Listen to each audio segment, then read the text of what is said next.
A small X can make a big difference, not just for treasure hunters, but for anyone who wants to comply with US re-export control law safely. The related question in the BIS Decision Tree says, is there an X in the box?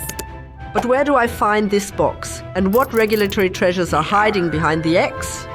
Here we go. I'm Ulrike. As a lawyer, I've been handling export controls and sanctions law at AEB for over 18 years. Some parts of this video were made with AI, but all the knowledge comes from my completely 100% human brain.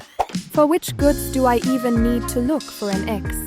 The question about the X in the box exclusively applies to goods listed under an ECCN. These must, you guessed it, go through another examination step. And what does the search for the X in the box mean? The search for the X is really just a straightforward list screening. All the info you need is in the EAR and only needs to be gathered like in a scavenger hunt. There are two main parts to it. One is the so-called reason for control and the other the commerce country chart. Let's take a look at the two elements. The reason for control. Each ECCN includes info on the license requirements. This includes the reasons for control. These are the reasons why an item listed under this ECCN is subject to control. These include, for example, chemical and biological weapons, nuclear non-proliferation, national security, missile technology, regional stability, and anti-terrorism. Each item listed under an ECCN has at least one or more reasons for control attached to it. Could you build dangerous missiles from it? Missile technology. Could you make biological weapons from it? Chemical and biological weapons, and so on. The reasons for control are always tied to the dual-use good and independent of the country. The commerce country chart.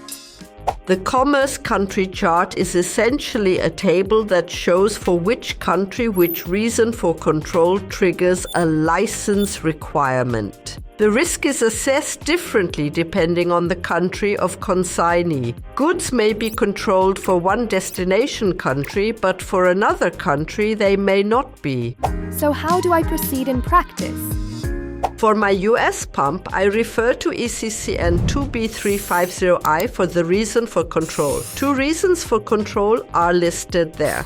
CB and AT. CB stands for chemical and biological weapons, AT for anti-terrorism. For each reason for control, there's also a hint about the column in the commerce country chart where I need to look for the X. With this information, I then go to the commerce country chart and check whether for the destination of my re-export, there's an X in the identified reasons for control column.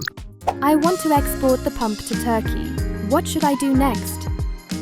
I'll now enter the country of destination Turkey.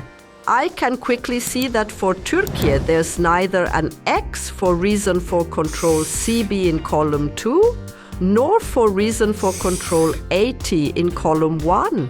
Our answer to the question from the decision tree for ECCN 2B350I, destination Turkey, is there an X in the box?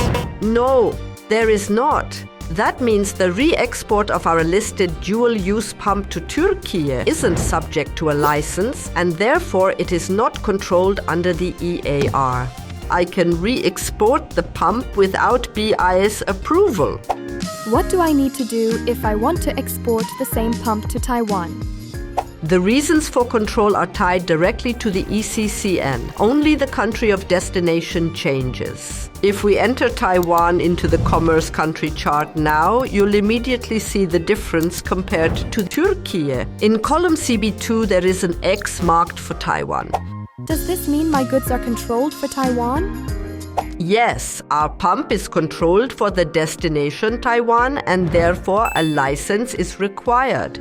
Do I have to request a license from the BIS now? You probably guessed it. The answer is we cannot say yet. There are clearly defined exceptions that cancel out the license requirement. Such an exception obviously means less paperwork, and above all, it saves you time. But that requires another examination step, and that's precisely what we'll be looking at together in the next video. See you soon!